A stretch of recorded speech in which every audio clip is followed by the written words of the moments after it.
Hello everyone. Last time कहाँ पे थे? कॉन्ग्रुएंट ट्रायंगल्स पे थे और हमने क्या देखा था अबाउट एसएसए प्रॉपर्टी। और एसएसए प्रॉपर्टी ने हमको धोखा दिया, है ना भाई। उसने तो हमको उल्टे सीधे रिजल्ट दिए और हमको एक बात समझ में आई कि यार ये ऐसे तो मैं कहीं भी अप्लाई नहीं कर सकता। कौन सी प्रॉपर्टी? एसएसए। एएएस कर सकता हूँ, एएसए कर सकता हूँ, एसएएस कर सकता हूँ, एसएसएस कर सकता हूँ, लेकिन एसएसए में ये रिजल्ट क्या रहा है, गड़बड़ दे रहा है ना। तो अभी एसएसए के बारे में थोड़ी सी रिसर्च करते हैं कि ये एक्चुअल में ऐसा क्यों हो रहा है या फिर मेरे को क्या करना चाहिए। अब एसएसए प्रॉपर्टी में ये वाला जो एंगल होता है, ये वाला एंगल, इसके पीछे कंडीशन होती है। तो ये वाला जो एंगल है ये क्या होना चाहिए, मेरा सबसे बड़ा एंगल, है ना। ये क्या होना चाहिए? Greatest angle of a triangle, greatest angle of a triangle. अगर मैं ये श्योर हूं कि जौन सा एंगल मैं कंसीडर कर रहा हूं वो एंगल ट्रायंगल का ग्रेटेस्ट एंगल है, ट्रायंगल का ग्रेटेस्ट एंगल है, greatest angle of that triangle, उस ट्रायंगल का सबसे बड़ा वाला, है ना, तो मैं बिल्कुल बोल सकता हूं कि हाँ ठीक है, ये प्रॉपर्टी बिल्कुल मान्य है, इसको हरी झंडी मिलेगी। ठीक है, बिल्कुल जो ग्रीन फ्लैग होता है वो वाला, है ना। तो लेकिन अगर ये ग्रेटेस्ट एंगल के बारे में श्योर नहीं हूँ तो फिर मेरा डाउट हुआ। ठीक है, लेकिन फिलहाल अगर मैं इसके बारे में श्योर हूँ कि ग्रेटेस्ट एंगल है तो मैं बोल सकता हूँ बिल्कुल कि हाँ ये वाली प्रॉपर्टी मैं अप्लाई कर सकता हूँ। अब ऐसा हमेशा तो नहीं होता कि मैंने अब जैसे ऐसे ट्रायंगल बना दिया, अब मैं कैसे श्योर हूँ कि इसमें से सबसे बड़ा एंगल कौन सा है ना। आप लोग, सभी लोगों के मतभेद अलग हो सकते हैं। आप में से कोई बोलेगा कि नहीं सर ये वाला भी हो सकता है, मे बी ये वाला भी हो सकता है। अब ये आंखों से तो दिख रहा है कि ये छोटा पार्ट है तो ये वाला तो नहीं होगा, लेकिन ये वाला और ये वाला हो सकता है मे बी। अब कुछ बोल सकते हैं कि नहीं सर ये वाला भी हो सकता है। तो अब अभी तो आप श्योर नहीं हो, आप कह नहीं सकते, है ना, कि भाई कौन सा एंगल मेरा ट्राइंगल का ग्रेटेस्ट है और वही एंगल इक्वल है ना। लेकिन ऐसा कौन सा ट्राइंगल होता है जिसमें आप श्योर होते हो कि इस ट्राइंगल में एंगल भी ग्रेटेस्ट है और ये इक्वल भी है ना। ऐसा ट्राइंगल होता है राइट एंगल ट्राइंगल। कौन सा होता है? Right angle triangle. तो अब जो हम बात करने वाले हैं वो करने वाले हैं बात राइट एंगल ट्राइंगल की, है ना। सो राइट एंगल ट्राइंगल में मैं ऐसा बोल सकता हूँ, मैं ऐसा बोल सकता हूँ कि अगर ये मैंने ट्रायंगल बनाया, ये 90 है और ये ऐसा, अब इसमें ये ए बी सी लिख लिया और यहाँ पे 90 है, डी ई एफ लिख लिया। अब ये मैं दो साइड ले लेता हूँ, एक मैंने क्या ली, हाइपोटेनियस, है ना, और एक मैंने कोई भी साइड ले ली, या तो ये ले लिया या तो ये ले लिया, है ना। ये ले लो, तो ये दो साइड के इक्वल हैं और एक नॉन इंक्लूडेड एंगल इक्वल है। इंक्लूडेड एंगल तो ये हो जाते, है ना, अगर ये साइड कंसीडर करता तो ये वाला हो जाता, पर नॉन इंक्लूडेड एंगल है, नॉन इंक्लूडेड एंगल है तो ये वाला जो है, ये वाला केस है, इस वाले केस में एसएसए प्रॉपर्टी अप्लाई हो जाती है। ठीक है, पर इस केस में हम इसको एसएसए नहीं बोलते, इस प्रॉपर्टी को हम बोलते हैं आरएचएस, है ना। इस आरएचएस का मतलब होता है राइट एंगल, ठीक है, और फिर एच का मतलब होता है हाइपोटेनियस, हाइपोटेनियस, और एस का मतलब होता है कोई भी एक साइड। फिर आप रिमेनिंग साइड ले सकते हो, या तो ये ले लो या तो ये ले लो। तो क्या होता है, राइट एंगल, हाइपोटेनियस और साइड। तो इस प्रॉपर्टी को बोलते हो आरएचएस। सो एक्चुअली में एसएसए एग्जिस्ट करती है या नहीं करती है? नहीं, इसकी गारंटी नहीं है। ये तभी अप्लाई होगी जब आप ग्रेटेस्ट एंगल के बारे में श्योर होगे, है ना। और इसी का एक जो रूप है, स्पेशल केस है, वो राइट एंगल ट्राइंगल के लिए है, जिसको हम बोलते हैं आरएचएस। इसमें जो प्रॉपर्टी अप्लाई होती है उसको क्या बोलते हैं? आरएचएस।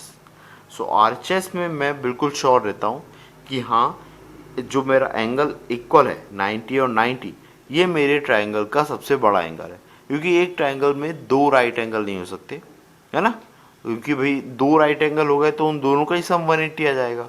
तो तीसरे एंगल को क्या रखोगे, जीरो थोड़ी रख सकते हो, जीरो रखोगे तो ट्रायंगल ही नहीं बनेगा। भाई बना के देख लो आप, नहीं बनेगा। और एक एंगल 90 तो अगला वाला एंगल 90 से ज़्यादा तो ऐसे ही नहीं हो सकता, वो सम ही 180 से ज़्यादा हो जाएगा। 180 से ज़्यादा सम तो हो ही नहीं सकता किसी ट्राइंगल का, ठीक है ना बेटा। तो इसीलिए आरएचएस के बारे में ध्यान रखना है। आरएचएस प्रॉपर्टी आती है मेरी, आरएचएस प्रॉपर्टी किसका स्पेशल केस है, एसएसए का। एसएसए कब मैं अप्लाई कर सकता हूँ, जनरली अप्लाई नहीं करता हूँ। कब अप्लाई कर सकता हूँ, जब मैं श्योर हूँगा कि मेरा एंगल क्या होगा, नॉन इंक्लूडेड एंगल ट्राइंगल का ग्रेटेस्ट एंगल होगा, ठीक है। अब ये ग्रेटेस्ट एंगल कौन से केस में आता है, ये आता है राइट एंगल ट्राइंगल में। इसी से मेरी निकल के आती है प्रॉपर्टी आरएचएस, है ना, तो उसको क्या बोलते हैं, राइट एंगल हाइपोटेनस और साइन, ठीक है। ये कुछ बेसिक चीज़ें थी, है ना, किसको लेके, कॉन्ग्रुएंट ट्राइंगल्स को लेके। अब मेरा जो पार्ट आता है, अब मेरा पार्ट आता है सिर्फ प्रॉब्लम सॉल्विंग वाला, ठीक है। ये प्रॉब्लम्स को सॉल्व करके आपको कैसे कैसे मेथड क्रिएट करना है और क्या क्या डिफरेंट केस बन सकते हैं। एक और चीज़ और डिस्कस करना थी कि जैसे कि इसमें अभी तो मैंने जैसे इसमें अपन थोड़ी सी कंपेरिजन किया और थोड़ा सा मन की आवाज़ सुनी, है ना, और थोड़ी सी रिसर्च करी, थोड़ा सा पेन चलाया, थोड़ा सा दिमाग भी चलाया कि एएस था तो एसएस से चेक किया, है ना। अब ये ऐसा देखो, अगर एस एस एस है तो क्या ए पॉसिबल होगा, इसके लिए भी देख लो। तीनों साइड इक्वल हैं तो चलता है, लेकिन क्या तीनों एंगल इक्वल हैं मेरे, तो क्या मैं बोल सकता हूँ कि ट्राइंगल कॉन्ग्रुएंट होंगे, नहीं, ऐसा ज़रूरी नहीं है। देखिए ये एक मैं छोटा सा इक्विलेटरल ट्राइंगल बनाता हूँ जिसके तीनों एंगल 60 60 60। अब ये ऐसे ही बड़ा वाला ट्राइंगल बना देता हूँ, ये भी इक्विलेटरल है और इसके भी तीनों एंगल इक्वल हैं। तो क्या देखो 60 60 के इक्वल है, 60 60 के इक्वल है, 60 60 के इक्वल है, पर क्या ये ओवरलैप हो रहे हैं। इस छोटे को यहाँ पे रख दूंगा तो भी देखो पीछे वाला ट्राइंगल तो दिख रहा है मेरे को, ये ओवरलैप कहाँ हुए, ओवरलैप नहीं हुए, है ना। इसका मतलब ए प्रॉपर्टी कॉन्ग्रुएंसी शो नहीं करती है, ए प्रॉपर्टी कॉन्ग्रुएंसी शो नहीं करती, ये चीज़ आपको ध्यान रखना है, ठीक है। अब अपन देखते हैं इसका प्रॉब्लम सॉल्विंग सेशन, ठीक है। ये था अपना थ्योरी वाला पार्ट। बेसिक से स्टार्ट करते हैं, कैसे कैसे प्रॉब्लम्स बन सकते हैं और कैसे कैसे अपन धीरे धीरे धीरे करके डिफ़िकल्टी लेवल बढ़ाते जाएंगे और अच्छे प्रॉब्लम्स भी करेंगे, टफ प्रॉब्लम्स, ठीक है। हाँ, तो देखो सबसे बेसिक प्रॉब्लम लिया है अपन ने, क्या है, if the altitude from one vertex of a triangle bisect the opposite side.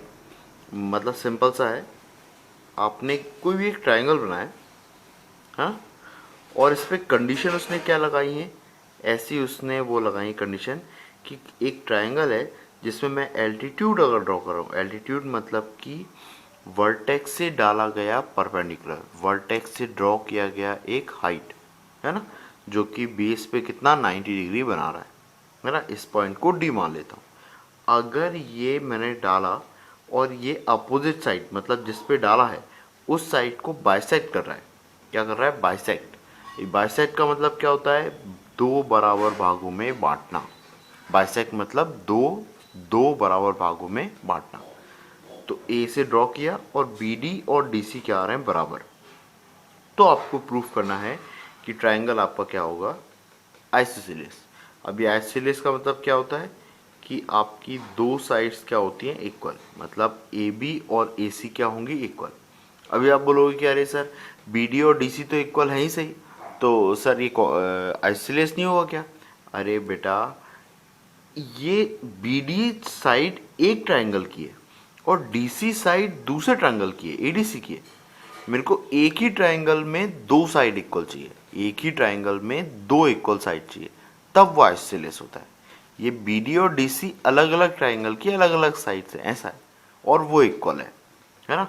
और ए बी और ए सी, ए बी सी ट्राइंगल में एक ही ट्राइंगल की दो साइड्स हैं, तो इसलिए ए बी और ए सी अगर इक्वल होते हैं आइसोसेलेस ट्राइंगल में, किसी ट्राइंगल में, तो उसको आइसोसेलेस बोलते हैं। या फिर कोई भी दो एंगल इक्वल होते हैं। तो अगर ए बी और ए सी इक्वल है तो डेफिनेटली ए सी के सामने वाला एंगल क्या बी, और ए बी के सामने वाला एंगल कौन सी, ये दोनों भी इक्वल होना चाहिए।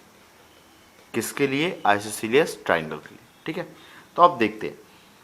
सबसे पहले मैंने कंसीडर किया ए बी डी और ट्राइंगल ए सी डी, इन दोनों कंपेयर किया। देखो ये दोनों गिवन नहीं है मेरे को, ये दोनों गिवन नहीं है, ये तो मेरे को लाना है, ध्यान रखना है ये चीज़। ठीक है, मैंने लिख दिया, नहीं तो आप समझो कि ये तो गिवन है सर, गिवन नहीं है ये।